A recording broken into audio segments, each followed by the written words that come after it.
Good afternoon, Franklin County. I'm Kenneth Wilson, your County Administrator. Proud to be bringing you another episode of Talk of the County. I'm here this afternoon with Erika Clark-Jones, CEO of the ADAMH Board for Franklin County. And we are here to talk mental health, to talk behavioral health, to talk about all of the things associated with a key component of what I like to refer to as complete wellness. You have to be physically well, you have to be mentally well in order to be spiritually intact. All of these things, in my humble opinion, go together. And the work that Ms. Erika Clark-Jones does each day is a key component to our residents in Franklin County being able to have aspirations for not just survival, but thriving in this great community. So Erika, let's jump right into it. Tell us a little bit about your journey professionally, and as always with Talk of the County, we like to mix it up. Anything you want to share about yourself that our listeners may not know by views of your great resume online or seeing you in the community, you want to share, this is your opportunity. Well, thank you. And it's a pleasure to be on your podcast. It's famous. And so I feel like just by association, we're grateful that you even gave attention to behavioral health. It's so important in everybody's life. You know, my background, I feel very fortunate to have always worked with systems, especially on behalf of the disenfranchised and just some populations that everyone doesn't think of as top of mind.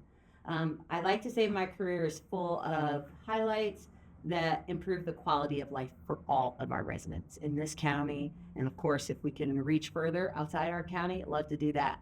I've worked with pregnant women who had vulnerable pregnancies. I've worked with those individuals who are homeless, living on the land, and figuring out what housing options were available for them, what was the next best step for them. I've worked with systems to make sure they're working on behalf of people in these populations, and I've loved the work.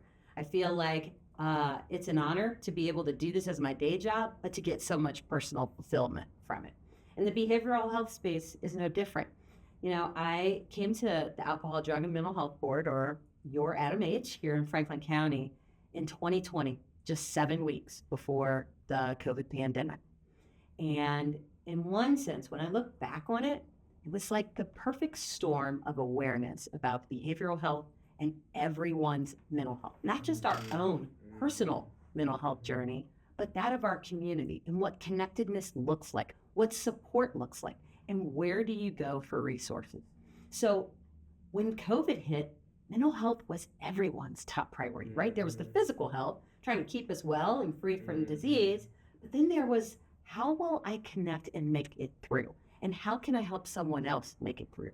And that's when the ADAMH network here in Franklin County really shined. And it was awesome to be a part of our community's safety net, to provide solutions to individuals who wanted additional support to make it through some really tough times. Isolation was a right. big deal during that period of time. Yeah.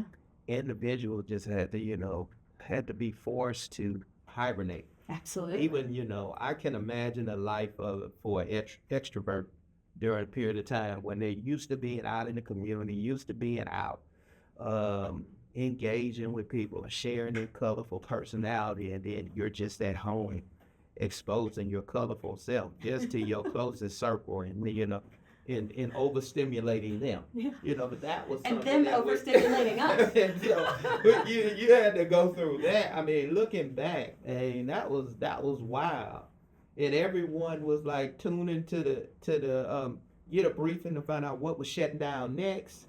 What they couldn't do. There was the data shows, the sale of spirits just went through the roof because people just had a lot of time to just sip on spirits. And listen to, what was all closed and when would it maybe open again. And Learning about, personal protective equipment, and trying to Clorox bleach the world. That's exactly right. It's really interesting when I look back on that now. We're resilient, right? Our community is resilient here in Franklin County. The fact that systems came together to figure out how we were going to work together to keep people safe, that was kind of mold breaking too. I mean, we were already collaborating, but the pandemic gave us another reason to work more closely at deeper levels and for longer periods of time.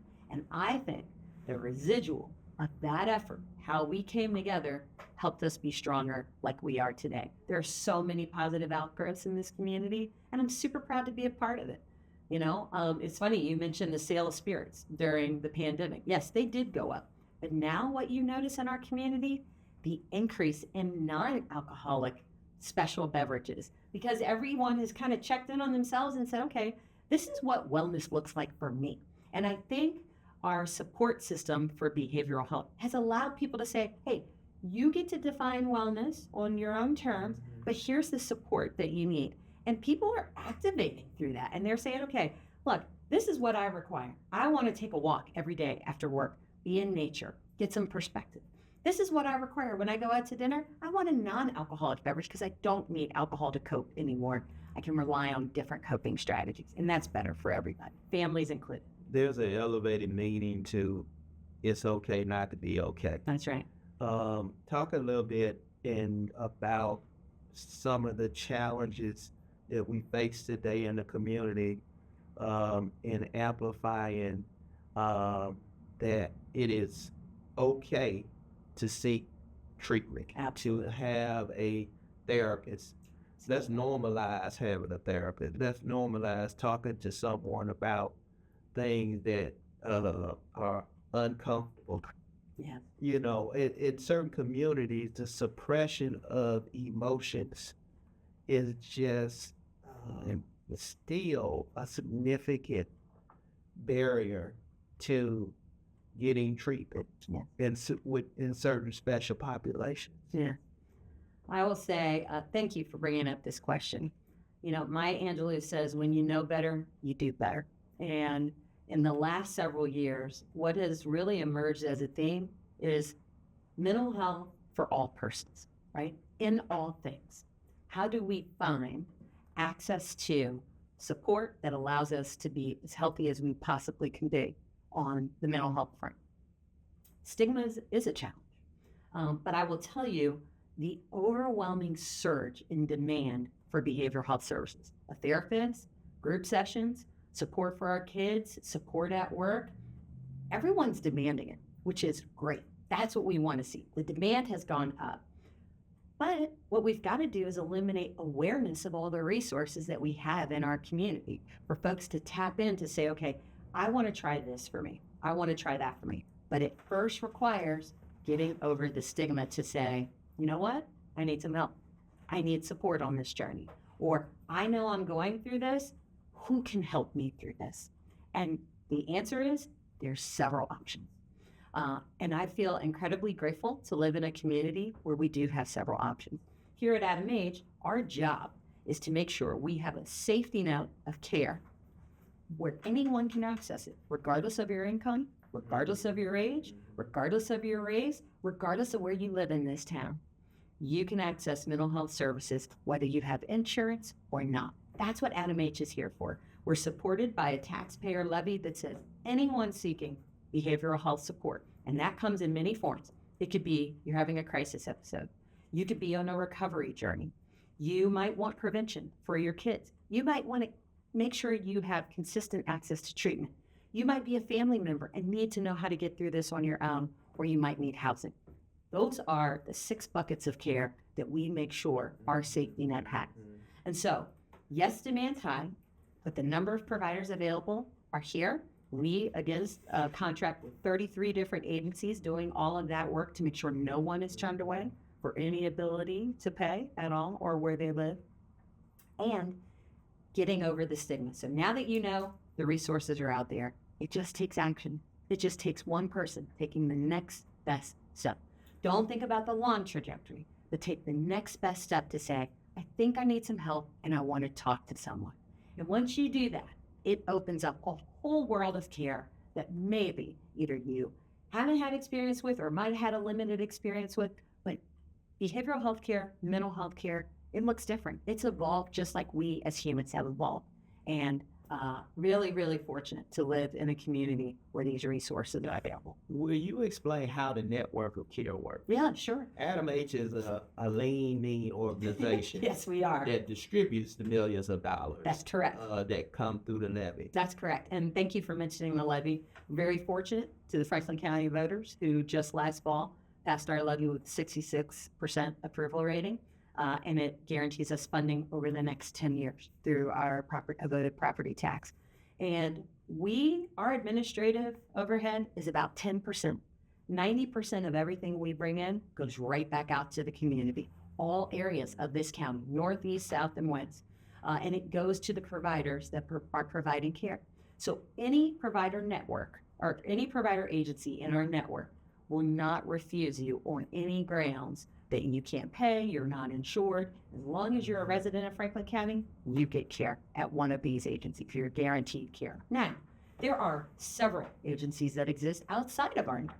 And so that makes it very comprehensive. So if you have a preference, certainly can go there and you can see what your payment options are. But within the ADAMH network, it doesn't matter what your background is, you can be served and will not be turned away. Yeah, podcast listeners, this is another example of where Franklin County is the example for the country. When we say we serving every resident every day, we mean it, and it's backed up through our actions. As CEO Erika Clark-Jones stated, each of the 1.4 million residents of Franklin County are eligible for these services. That's great. Very proud of that. Let's talk a little bit about one of the hallmark pieces of the ADAMH network that has come online, and that is the Franklin County Crisis Center that you can see off the expressway if you're coming in from the west side of the county in particular. That's correct. We are particularly thrilled at the community collaboration that came together to conceive, fund, build the Franklin County Crisis Care Center, open 24 hours a day, 7 days a week, and available to any resident in Franklin County or anyone who has had a behavioral health crisis here in County. One of the things we set out to do, County Administrator, in the last 5 years was to take another look at how crises are handled in our community. Now, I came in midway through this conversation. This conversation started in our county like in 2011. So this was a long time coming. But our community asked itself, and this included first responders, families, our hospital partners, our care network partners, and said, when a person experiences a behavioral health crisis in this county, what is optimal versus what's actually happening? Right. What is best for the person, and how do we adjust our system to make sure they're getting the most appropriate care for the situation? And these big thinkers came around the table, including folks from your office and our county commissioner's office, that said, if we were to do it better, it would be a freestanding center that saw anyone, be it mental health or substance use disorder, met people where they were, had a full-on 23-hour observation that was not on divert. Our community always had observation capacity. It's just that we have limited capacity. We had 10 to 17 beds for decades. And what we saw as Franklin County grew, our needs grew. And our community-based center just didn't have the capacity. So people started going to the hospitals, and the hospitals were great. They responded and they said, hey, we'll retool, we'll adjust, but we can't take this volume. How can we have a community-appropriate center that allows you to come in for your crisis, but then get connected to a network, and we make sure you stay in care? And we built this Franklin County Crisis Care Center that's very comprehensive. Once it is fully open, it will have 23-hour observation, which is open now, 24 hours a day, 7 days a week. It will have a behavioral health urgent care. So you don't need to be in observation, but you think you might run out of your prescription. You don't have a new appointment for another month.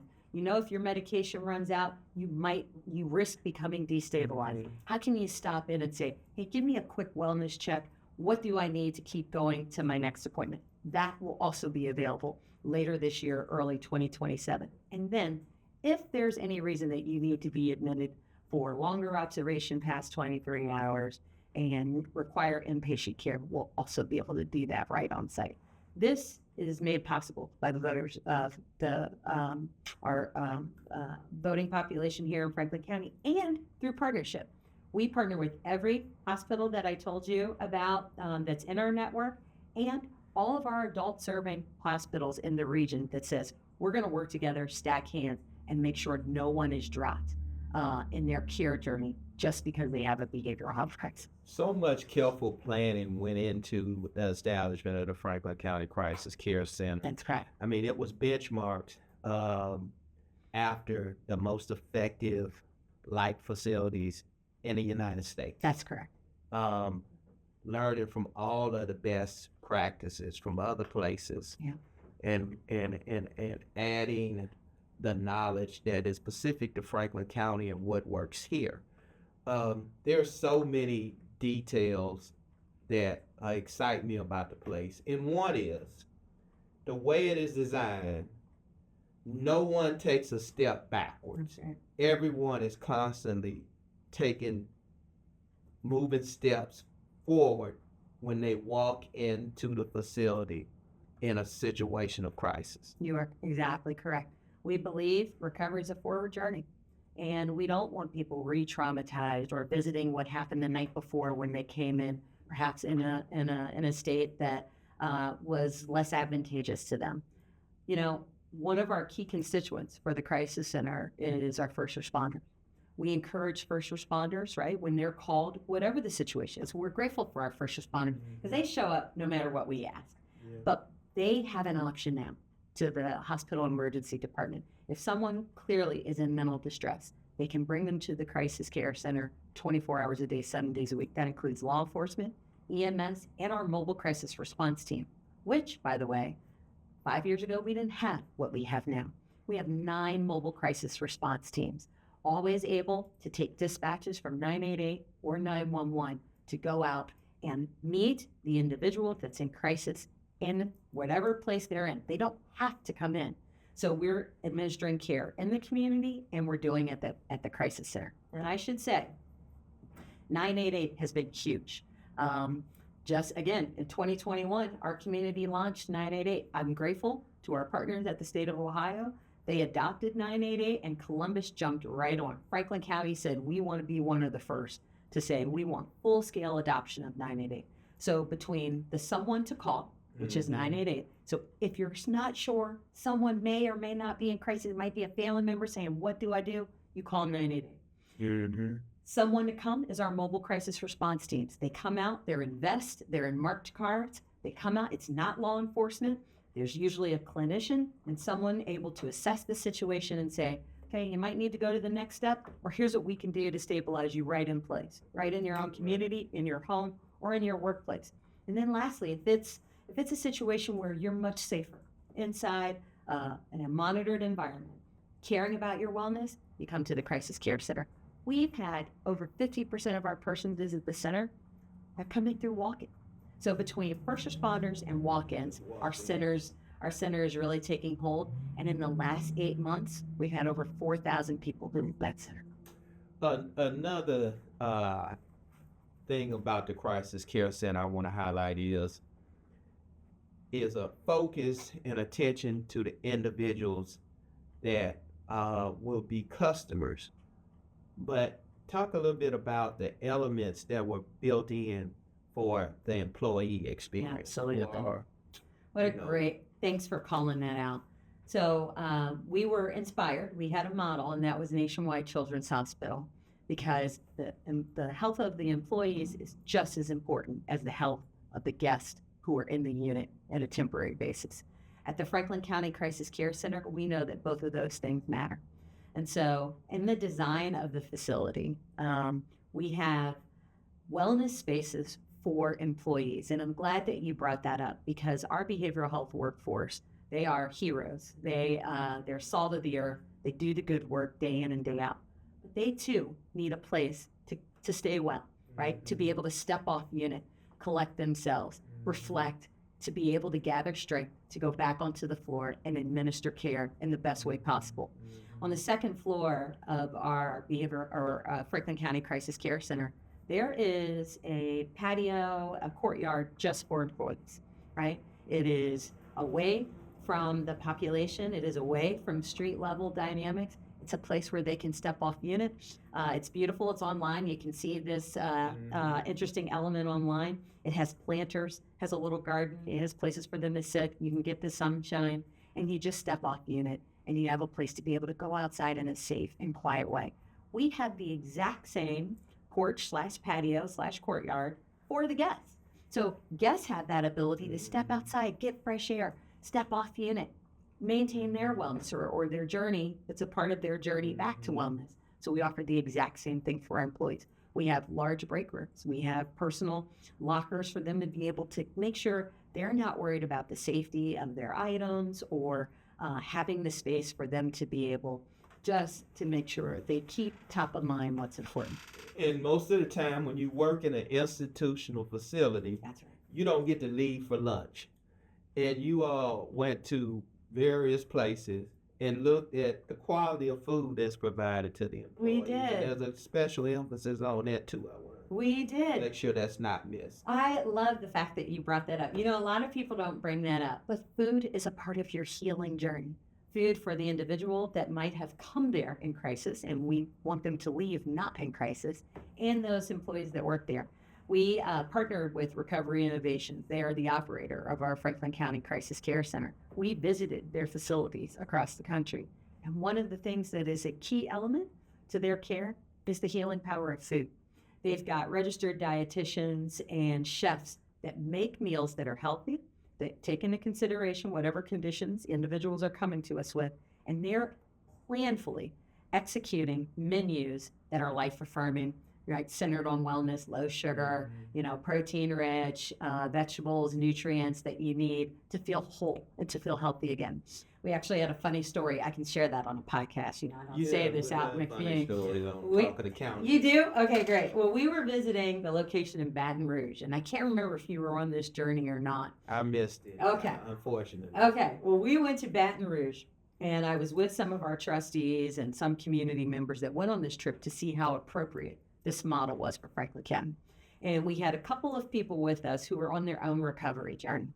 And we turned the corner past the kitchen, and one of the members of our party said, "That smell is the smell that brings you back." And what it was home cooking. It was home cooking from a chef, and I mean, that food smelled incredible. But this individual said many times when they were on their recovery journey, when they were at their lowest, feeling like someone cared enough about them to make them a home-cooked meal was what helped them have the strength to press on another day. When I heard that, and we talked about that in our delegation, we said we absolutely cannot build a center without that part of the healing journey included. And so we are so grateful that we've adopted a model that says we care about the whole person, not just treating this one episode, we're treating you. We are really on a quest to be leaders nationally when it comes to working with individuals with undiagnosed mental health, behavioral health issues, and removing the stigma. Sure. Particularly targeting Black men. Black men just don't, in large enough numbers, engage with behavioral health and counseling. We have a number of organizations that are doing great work. And everyone in the community has heard about Real Men, Real Talk series. That's a part of the African American Wellness Initiative work. And Commissioner Boyce at the county level has been a leader in this space. Just wanting to reach people and just have an understanding that it is okay to express emotions. it is okay not to be uncomfortable when you see another man cry in the room. It's something that it's something that we all gotta just like it's a hurt. I mean, even just to put it out there, for me, it's like, oh, person's crying. You look like me and he's crying, Yeah. But we are all, human, and you do need to somehow find an outlet, a healthy, productive outlet. And if you don't have that outlet, it leads to engagement with the criminal justice system. It leads to we have an alarming number of suicides that take place in our community. And it's a lot of times it's individuals that look okay on the outside. Everything we can see is because they're hurting on the inside, and we can't help them until it's too late. We don't need to reach them. So talk a little bit about your engagement with initiatives, and I want you to talk about ADAMH's involvement with the Wellness Within Reach Guide. Yeah. So thank you for bringing up special populations that need our attention. I am humbled by the willingness of certain populations to come forth and say, we need some help. Sometimes it's an ambassador for that population. I know the African American Male Wellness Initiative has really tapped into the mental health, and we're grateful for that because they see it up close and personal. And so many systems, people that work with our immigrant community see it. People that work with our senior community and our older adult community see it. People that work with our kids see it. It's everywhere. So that's why we focus on mental health for all persons. However, I want to tap in. I am the mother of 3 sons. Okay? I'm outnumbered in my home, right? My husband, my 3 boys, right? I'm keenly aware of male wellness and why it's so important. And I will say kudos to the young men. The young men embrace when they're not feeling well and they reach out for help. And they could be a signal and a beacon to help, showcase for the older men. Hey, we're doing it. You can't see. Their friends, their peer network. That's exactly right. That's exactly right. And so, I would even extend it, sir, to a lot of men. Really, we need to do a better job as our community to reach out to men in general. Men coming from different countries and just maybe living here in Franklin County, this first generation living here. Our African American men, our men that are living in rural areas of our county that are also suffering in silence. This is where our veterans, 100%, men and women on our veterans. Our veterans, we have to always look to do more. That's right. To support those that served us. That's right. Who That's come exactly home right. and when their service is done, and they return to their communities and they feel unappreciated. Or disconnected. And so I think connection is huge. It goes back to what we talked about with isolation during the pandemic. Well, people are feeling isolated even when we're not in pandemic mode. So the Wellness Within Reach Guide, sponsored in part by, I think you all took it on at the county, and we contributed. The second version of it. That is such a beautiful guide. One, it breaks it down by populations. What's out there for all of these different populations, right? Men and women, families who are going to have counseling needs. Youth, seniors, veterans, those that are justice involved, those that have experienced housing insecurity, those that are LGBTQ+. It breaks it out by segment and shows you which providers in our community have open doors ready and a specialization for the demographic that we're just referencing. So if you're a veteran and you say, look, I've heard about all the programs, but what is specific to veterans? It's in the book. It's in the guide. If you're LGBTQ+ and you want to go somewhere where you feel safe and you're going to be heard and not judged, it's in the guide. I think every household should have it. I think every workplace should have the guide. I think it should be digital. Personally, I think that sounds like an app that maybe we can develop some point in the future. I think an app would be really great so that you could just type in, this is what I'm looking for, and that come right up. And then if there's feedback that we want to collect from that so that we can get bigger, better, stronger as we go forward, I think it's a great opportunity for us, and I'd love to partner. Yeah, that's the beauty of Talk of the County is that it's the production is led by our public affairs department, so they're here in real time. And after that next step up, we need to level up as far as with this That's right. wellness within reach guy. We Mayor- have a QR code. Yeah. We're beginning to use more QR codes at the county because the QR code, if you don't want to pick up the book, you scan it quick with your phone. It's on your phone and you rolling with it. But the key is to get it in the hands. I love what you said. It should be in every household. Because we had in your organization has been a leader. Anyone that has pretty much wanted to have Narcan in their household over the years during the opiate epidemic has been able to have access. That's right. And your agency, along with our Office of Justice Policy and Programs and other community groups, have been very aggressive in that area. Columbus Public Health, everyone has been collectively, it has truly been a stacking hands effort to do things such as that. You are so right, and I'm so glad you underscored collaboration. I want to pick up on two threads you just have out here for us. The collaboration when it comes to Narcan distribution and really what we've done to help reduce the number of overdose deaths in our community. It's not a one agency deal. It has been the Columbus and Franklin County Addiction Plan. We have partnered now easily over 10 years to say, no agency can do this alone. How do we all come together, focus on evidence-based practices that we know have an impact on the population, and make sure we blanket this county? Franklin County Public Health, Columbus Public Health, ourselves, faith-based partners, community-based partners, all of us have come together to make this work. And our overdose deaths have gone down tremendously. The naloxone effort that we did right at the height of the pandemic, first agency we partnered with was the Columbus Metropolitan Library. Yeah. Then we chose the Columbus Recreation and Parks Department. Yes. But it's anyone that wants to partner in our county. We bring a box out. It's an emergency kit. We affix it to the wall. And within, I believe, the first 6 months, there were 3 lives saved just at libraries alone. Wow. And people use this frequently. Our community-based partner goes out, checks, refills it when necessary. We have saved lives. And we just brought on Turkey Hill as a partner.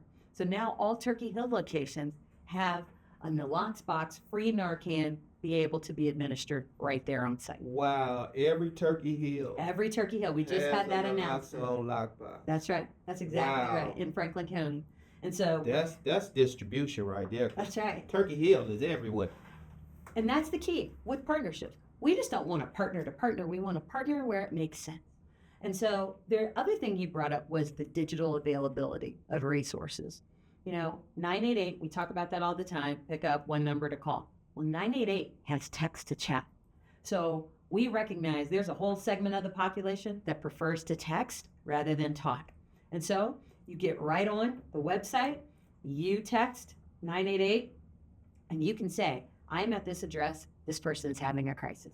They will interact with you via text to make sure we're getting the most appropriate response to you or to answer your questions. And that I love, because that means it's accessible to more people. You don't have to just engage in one type of way. We're trying to meet people where they are. This is about wellness and making sure people are well enough to live out their God-given potential and help those in their family or those that they care about and their loved ones. We as a community grow together and grow together if we collaborate with each other. I love that.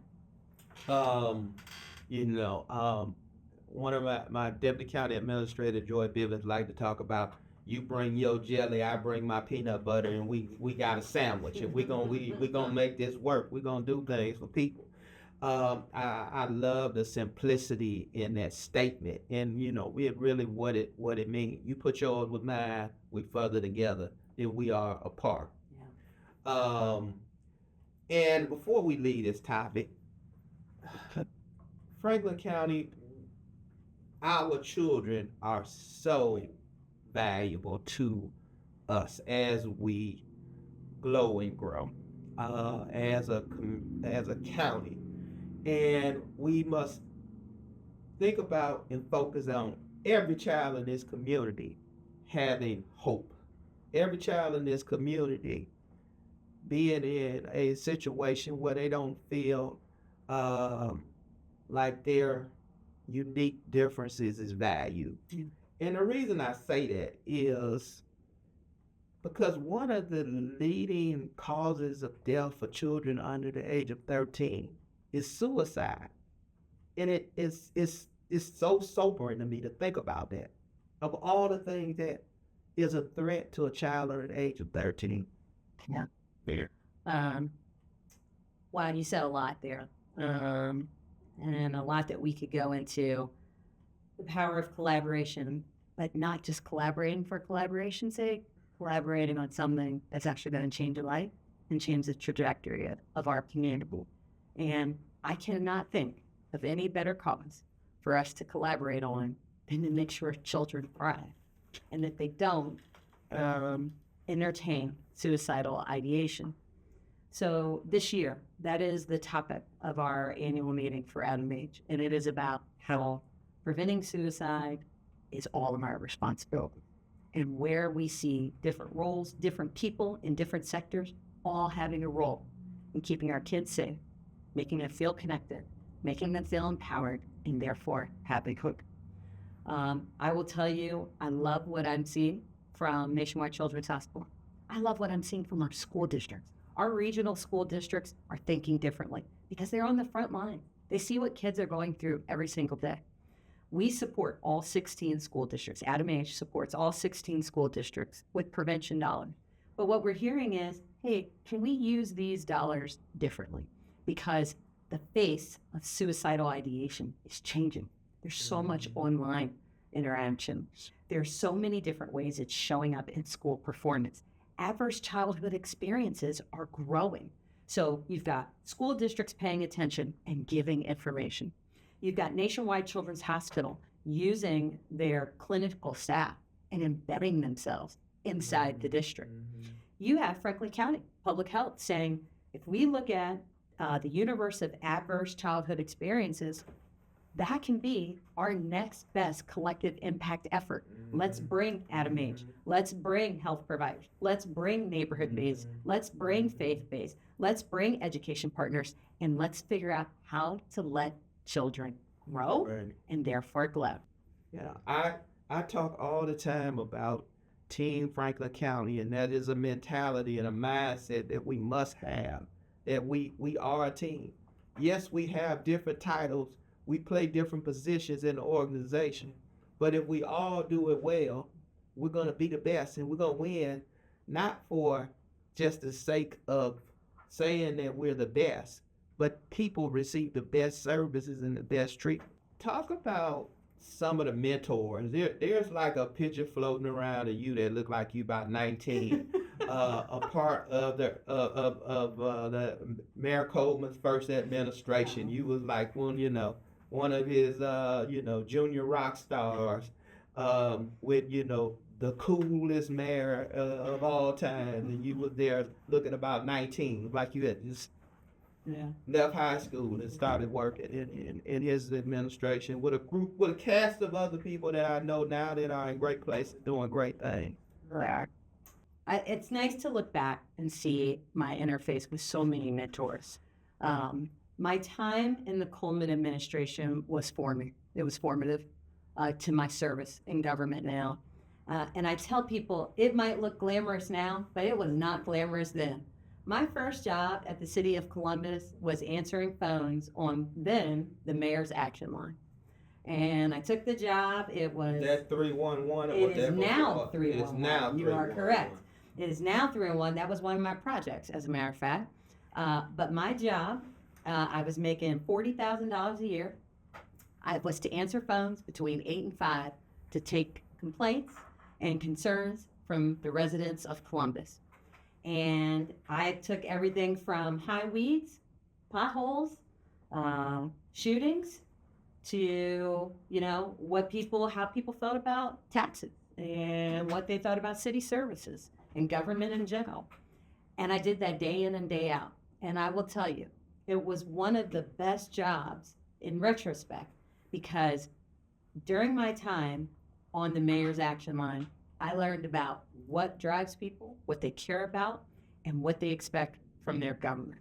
Yeah. I learned who got work done in the city, who to call, who not to call, right? And then the mayor, to his credit, would actually invite me to his cabinet table and say, what are you hearing out there? And Mayor Michael Coleman then, at that time, had a saying. He said, we bring people together to get things done, right? And he used to say, let's solve real problems. And so he would look to me and say, what are the people really talking about? And then who do we need to get at the table to stack hands to work on this so that it's better for the resident that we serve? And I'll never forget that. That has stayed with me. That's my brain tattoo. I've lived my life that way. I'm honored to serve in that way. And that's just one of many mentors on my path. Talk a little bit about your thoughts about where you are now and the opportunities that you've had to quote unquote smell the flowers while you're here to enjoy, while maintaining a tenacity, a lack of complacency, a focus on continuing to build a better Erika Clark Jones, who I know you've expanded your education just on and on again, continuing to seek advanced degrees, not just settling where you are, just continuing to build upon the things you've done. One of the things I like to say is your most important project in life is you. Amen to You that. got to build the best person you can. Therefore, you are in a position to better give back to your family, your community at large. Dude. Well, thank you for the question. People don't usually ask those types of questions, but to be perfectly honest with you, if I can share this podcast worthy, right? It's where you get to get deep.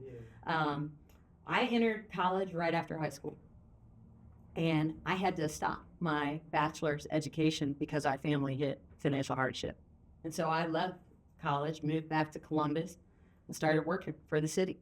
I had my family, I had 2 kids, and I was working full time.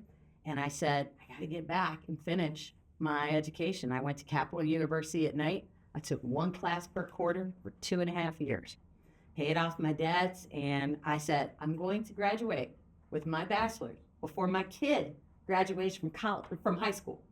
And it was the same year. I graduated in May, he graduated in June.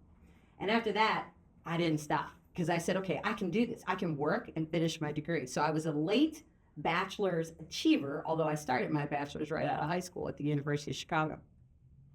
And then I said, why stop here? And I kept going. And so I got a master's in public policy and administration from Northwestern University. And I'll tell you a highlight of that, because I completed it during COVID. And for our capstone project, we had to choose an evidence-based practice from a list and really research it and go deep. On that list of 26 projects was a project that I did for Celebrate One at the time. Our project made it to a national list of best practices, how the impact of housing affects a pregnancy, whether a mom can bring that baby, have a pregnancy go to full term, and that baby live through their first birthday. I did a screenshot, sent it to my team and said, congratulations, we've reached a level of significance where we're contributing to the larger conversation. There is no feeling quite like that, to know that you're adding to the body of possible initiatives that other cities can use to better somebody's life. After that, I was here at ADAMH, and quite frankly, I saw some of the challenges that maybe public policy alone couldn't address. Fiscal stewardship was one of those things. How do we deploy the resources that the voters have given to us in a way that strengthens our safety net? So I went back and got an MBA. I'll be finishing that up this year from the Kellogg School of Management. It's one of the best things I've ever done. And I have this nickname for myself. I call myself a diplomatic disruptor. My job when I sit at the table is to challenge what it is we're doing, this challenge the status quo so that we can make improvements for the better. But I do it in a way that doesn't push anybody back from the table. I try to do it in a way that honors their service, honors the history, but at the same time never stops asking, how can we do this better? You didn't want to focus too much on the decorated parts of your career, but I'm gonna press you. Out of all of the things that you've been recognized for today, what are you the most proud of? Well, You know, the thing. Or you can pick more than one thing. Oh. What is it? What is the out of the portfolio of ribbons that's been placed on Erika Clark Jones? What stands out the most? What email you got and you said, "Wow, Mama, I made it," or a similar thought? Well, here's my thought. I stole that from Jay-Z. Give me credit. I will tell you, and this is probably a non-traditional answer, sir. When I see my sons thriving, that's when I say, Mama, I made it. When my boys send me their decorations, that's a decoration for me. I have a son who's an entrepreneur who took over my mother's business. He now has 30 employees. That's a Mama, I made it moment. I have another son who went to Juilliard and now is a filmmaker in California. And they just asked him to work on a documentary here to describe urban strength and the trajectory from the first African-American in the symphony to now where we've graduated all these young musicians of color and they're going to music schools all across the country. That's a Mama, I made it moment. And now my youngest son, who's in second year in college at High Point, has been elected class president. That's a Mama, I made it moment. So I'm going to tell you, that's top of my list, being a good mom, contributing to the world, 3 highly functioning humans, right, that are out there carrying on the work. So that's first and foremost. The other thing is, and sir, I'm a history person in this Preservation of legacy is important. Preservation of legacy, but then building. Yes. Building. It's about building. It is about Even building. though I push you to identify the mother she made it moment, but you are still climbing. Mm-hmm. You gotta keep climbing. You gotta keep seeking higher heights, Or you rust. Quite frankly. I'll tell you what stands out. You know what stands out as a decoration? When the voters of Franklin County say the service that we provide is valuable. People, our staff isn't getting in the way of the mission. We've taken the mission to the people see value in it. When they vote for 74%, I think, in 2020, and then 66% here in 2025, that's a made it moment. That means I did what I was supposed to while I'm here. And that just feels good to me. That is, and when you talk about, mentorship and the legacy you are part of, your mother was quite a figure, well known for helping build other success in political office. That's right. Behind the scenes in many cases. That's right. The king of Keep Hope Alive. That's right. Lost the late Jesse Jackson. Your mother had a close relationship with him when he was running for president. So you aren't easily starstruck, or you've been around some pretty impressive figures. So you don't get nervous when certain people walk in the room. I always get nervous, right? The difference is, who's an important figure? There's so many, and they're in places you don't expect. I'm so glad you brought up my mom and legacy. So my great-grandmother, Moselle Ivory, right here, lived on the east side, went to Refuge Baptist Church. She taught Sunday school for 60 years at Refuge Missionary Baptist Church. My grandmother, also east side, Trinity Baptist Church. She was a deaconess over there. She did prison ministry for women for decades. And then my mom went on to serve so many different political figures, including Jesse Jackson. She was his national deputy campaign manager. And so she would bring us along, right? And say, go sit in the corner while I do my work. Because that was the 70s and the 80s, right? She was a part of Governor Dick Celeste's original campaign team, started as a secretary. And then one of the pinnacles of her career was speaking at Harvard and running Jesse Jackson's campaign. They tell the stories that one of her jobs was to keep the plane in the air. That back in 1988, Jesse Jackson had to fly coast to coast, and they were raising money to put fuel in the jet every single campaign stop. And she was responsible for making sure they had the resources to keep him hitting these different cities, spreading the message of hope and APAC. And Hope it change. Hope and change. Sounds familiar, doesn't it? And so watching the three of them as role models. And then my grandfather, he was from Logan County in Bell Fountain, Ohio. He was the first African American to serve on the Recs and Parks Commission and integrated the pools in the late 60s out there in Bell Fountain, That Ohio. might be for podcast listeners, Bell Fountain is pretty close to the home of the tallest hill in the state of Ohio. And the shortest street, by the way, and the shortest street in Ohio. And my father's family comes from there. My grandfather was a Buffalo soldier. So I've got, I would say, signposts and highlights in our family's community. So they've all poured into me. It makes me who I am. It's in my DNA. I'm just doing my part in this and hopefully passing it on to kids. I'm glad you brought up Celebrate One, because you've been in so many different spots. I mean, Celebrate One, at the time you led that organization, it was such a critical point in time. We had took the step beyond better birth outcomes at the time. When we're trying to, and one of the things about the community here is we identify when we're like at the bottom of the barrel per our standard and when you look at the data. And this community took offense to having infant mortality rates that were unacceptable at the time. And we continue our quest to improve infant mortality rates. That's exactly right.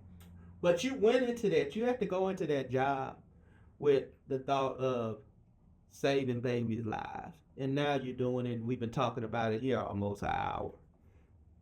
Yeah, that Celebrate One work was some of the best work I've ever done, and for lots of reasons. And some of the mentorship kind of comes into play there when we talk about legacy and what you leave behind. Celebrate One was a concept, had a ton of community partners. It was a collective impact initiative that came together and said, babies in Franklin County and Central Ohio need not die before their first birthdays, not with all the riches we have in our community. How do we reach them? How do we connect them? How do we pour into them, support mothers, families, to make sure our babies not only survive, but thrive? And it was aimed a lot around preterm births, because you have to diminish the number of preterm births so that these babies have a fighting chance, no matter what their zip code was, no matter what their race was, although we recognize we had an even tougher challenge for babies that were African American. And when we started, we had terrible numbers of sleep-related deaths. We had terrible numbers. Our infant mortality rates were so high. They were higher than the state of Ohio. They were higher than some of the highest points across the country. And we said, how are we going to do this?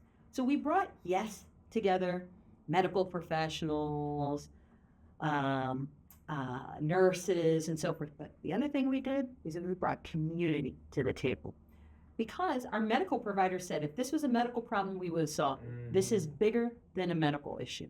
This was about how people are living and existing in our neighborhoods in this county. And we said, okay, we don't know what we don't know. Tell us what life is like. What is it that we can change that reduces stress on mom so that mom can have a full-term birth? Yeah. We brought community mothers to the table, community fathers, aunties, moms themselves, teachers, mentors. Everybody came to the table and said, we need more of this, less of that. And they helped craft solutions that were local to their neighborhood. And one of the things, so many things came out of this effort, including a new partnership between community and medicine, right? That said, okay, we need to all aim for the same North Star. But one of the things that came out of that at the time was this cadre of women and men from the community who wanted to become community health workers. We developed a training program in partnership with our community partners, trained them to be the ambassadors. So they had a skill set that they could go seamlessly from the community to the medical setting. How to do something different. That's right. Because it wasn't anything medical about at the time the ABCs of safe sleep. And I hope that everyone in Franklin County has not forgot about That's right. the ABCs of safe sleep. Alone, back, crib, right? Not in the bed with you, no co-sleeping, put them on their back, no stuffed animals, no blankets. But what you had was these ambassadors that were building trust with mom. So sometimes we would talk to the women, because again, we're not doing it for them. We're innovating solutions and interventions with mom. And they would say, when I walk into the doctor's office, I don't feel hurt. So I stopped going. That's not the solution. So we said, take a trusted advisor with you.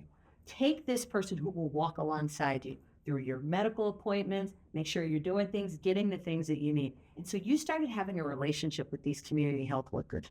All in all, we trained 72 community health workers from some of the most challenging neighborhoods across our community to connect with families, moms, dads, grandparents, the village that we're going to help raise this people. And man, did we see an incredible impact. And that legacy continues today. Some of those women and men that became community health workers, they're now working at managed care plan offices.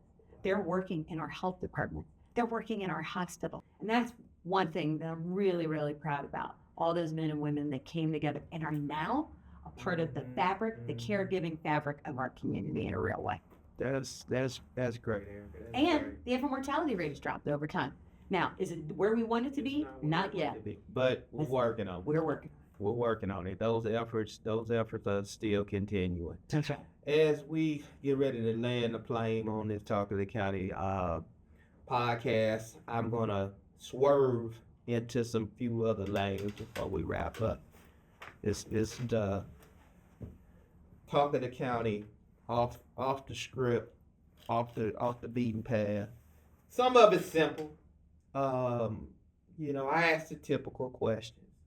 When you want to get away, would you choose the beach or the mountains? Oh, that's hard. I would choose both. I'd interchange them. Okay. I want all the best options. I recently came back from a mountain trek, and it was so healing. I think you the first person that has chosen both. All right, show a little bit. I want it all. I want it all. Malcolm, put the bass line to that. You want it all, beach and mountains. I want beach and mountains. Depends on what I'm going through and what I want at the time. What you want at the time. That's right. Chevy Suburban or a Corvette? I'm a suburban girl. I drive a Bronco now. That's as close as I'm gonna get to. You know I did that debate the Bronco. I wanted to tell you drive a Bronco. I drive a Bronco now. Hence the mountains and the beach. That's you right. Just go off road. That's right. I want to go off road. Period. I'm off road and I want the vehicle for it. That Corvette is cute, but that's not my style. You can take the top off the Bronco. I sure can, so I can get everything like the Corvette. Higher there. Except I got additional functionality because I'll be stuck on the street on the Corvette. On the truck, I'm on the beach and I'm in the mountains. Okay. Favorite artist of all time? Of all time? That's really hard because I'm a music person. You know how people are foodies? I'm a music person. I always grew up loving Prince. Prince was my guy. But of late, my favorite artist is Olivia Dean. Love her. She's great. Love her. She's awesome. I think she's British. And she's incredible. What's her genre? I don't know. Current pop-ish. Pop-ish? Pop-ish. Think Sade for our time. Pop-ish. Yeah. Sade for our time. Good musicality, great lyric. I've always been connected to music. I love jazz. I love classical. I like neo-classical. I love soul. I love folk. I love it all. You like neo-soul? Mm-hmm. You know, we lost Angie Stone and we lost D'Angelo close together. I know. Yeah. They were two of my favorite neo-soul artists. Well, still are. Their music lives on. Olivia Dean's gonna be on your list. Okay. My last wrap-up question. Something you would like to share. You say you are music over foodie. What is it that you most like to do to unwind? I'm a road trip person. I love taking a long drive. It doesn't matter where. That's what I do. I put on my music. I take the top down, put the windows down, and just drive. I love to do it. I love Sunday drives, always have. My dad is a road trip guy. He drives in from Nevada once a year, drives cross country. I've driven out there to see him. I've driven to Los From Angeles. Ohio to Yeah. Nevada, that's a road trip. Yeah. On for our honeymoon, we drove to Montreal. We're road trip people. That is what I drove from Denver, Colorado to Kansas City, and that was enough cross country for me. That was enough Yeah. cross country, and I've gone from Ohio to Florida multiple Yeah, times. But yeah. you serious about Oh it? no, we love the road You trip. serious I think about I've even passed that on. My son has driven from Ohio to Tijuana. So we are road it. trip I people. should love long road trips because I have an obsession with cars. I've Yep. loved cars my Yeah. whole entire life. I could see a camper, my next phase of my life, getting a camper and heading across the country and across North America, frankly. But I would love to drive to Alaska. That's on my bucket list. So yeah, road trip. I so thank you, CEO Erika Clark Jones, Thanks for the doing this questions. podcast with me, and hopefully we can amplify all of the great information that was shared here, so that someone that we can reach and save their life by simply tapping them into resources that they wouldn't be able to find otherwise. Because the thing about podcasts, in this case, it doesn't cost the residents anything. If they have a device, they can reach the catalog of information that is made available on these Talk of the County podcast. So I so appreciate you and the serious conversation we had. And my final words is, I am a selfish cheerleader of watching all the dynamic things you're doing in this role, being that I was on the selection committee. So I was silent. Thank you, sir. I appreciate you. Brag inside out. Thank you. I'm saying that now on Talk of the County. I'm proud of everything you've been able to do. You've represented the decision of the collective group to put you in this position because we bet on you, and you made that bet pay off in the service that you've been able to provide to some of our most vulnerable residents. So I want to tell you that it's truly appreciated. So as we close out this Talk of the County, as we always do, I'm going to finish up with these final words. Do you, because nobody else has to. Amen.